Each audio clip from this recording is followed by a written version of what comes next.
Hi, Mr. Youngman. I love you. It has been forever since I've seen you. Um, but I wanted to share with you and your family some of my sweet memories of you and why I love you so much. Um,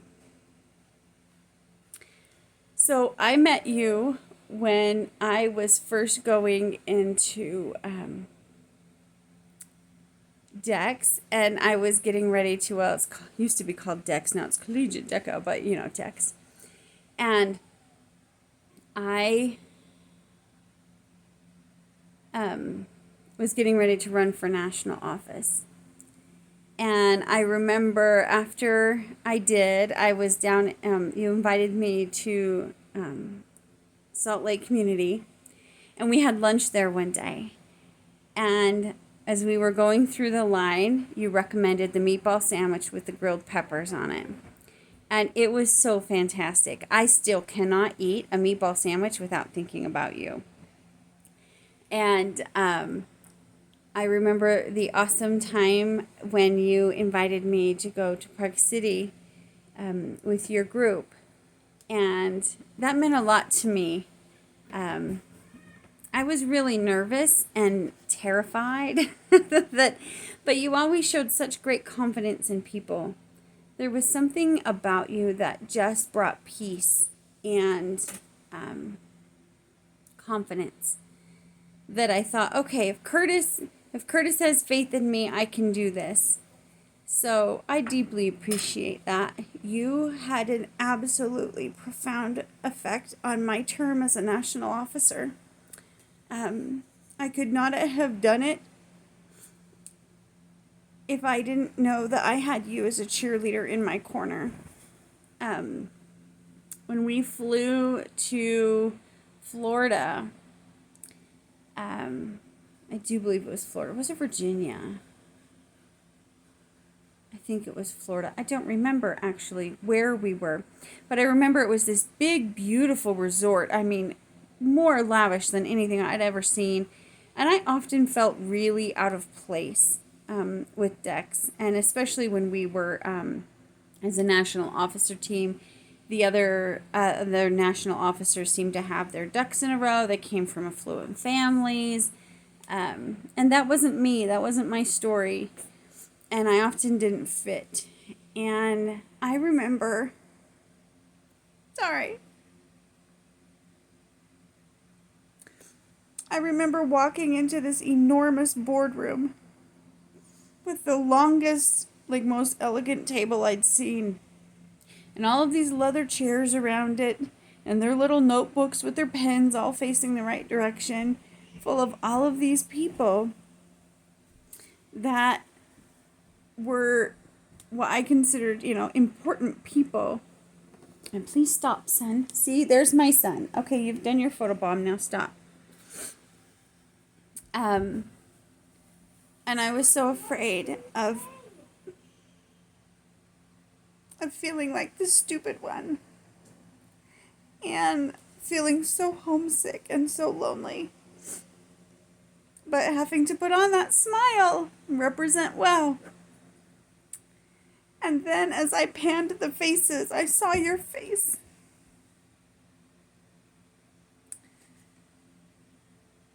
And all of that nervousness went away because Curtis was there. And I remember you were so kind. I look back and this is one of those, oh my gosh, Sandy, what were you thinking moments. It's totally one of my ADD squirrel moments. But we were at the Twin Falls. Pretty sure, no, it wasn't Twin Falls. Where were we? No, I think it was Salt Lake Community. State conference. And I got this harebrained idea to make you a statue. And so I did. And you were so kind and gracious. And it was so awful. But you were so sweet. And I remember seeing it in your office a little while later. And I was like, I can't believe you kept that. That was so bad. But you were so sweet. And you understood the intent behind it. And you honored that. And I appreciate it. fabulous banquet that you guys had. That was so fabulous. I remember the workshop that you guys had when you introduced Stephen's story. And that was changing for me. I still remember a lot of the things he said, and that changed a lot of my perceptions, and you were a huge part of that. I know I am only one of a large amount, like thousands of people whose lives were changed for the better because of you. And I know that, or I'm praying anyway, that inside, I know that getting your words and your thoughts outside your body are really hard now. But I hope that inside in your heart, you can feel that. And that you can feel our love for you.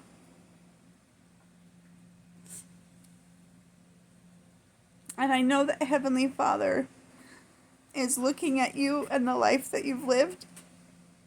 And He's saying, yep, I knew Curtis was the right one for that. He knocked it out of the park. Because he knows that no one could have loved and led like you did. You are an incredible man.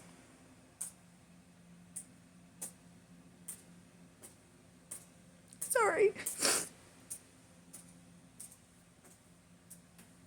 And I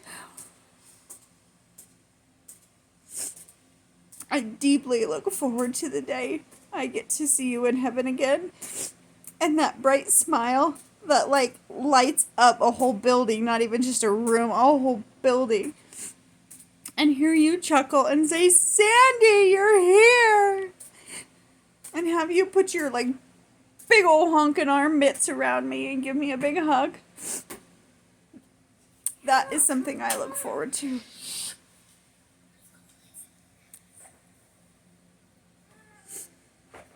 You are awesome. Thank you for being who you were and who you are. I totally know that you're still in there. It's hard to get out sometimes. I love you. And thank you to the Youngman family for sharing him with us for so long. That was not an easy thing. That was a huge time commitment. And he put in even more than the required time. Because he loved it so much. And we appreciate you sharing him with us. Because he helped change the world.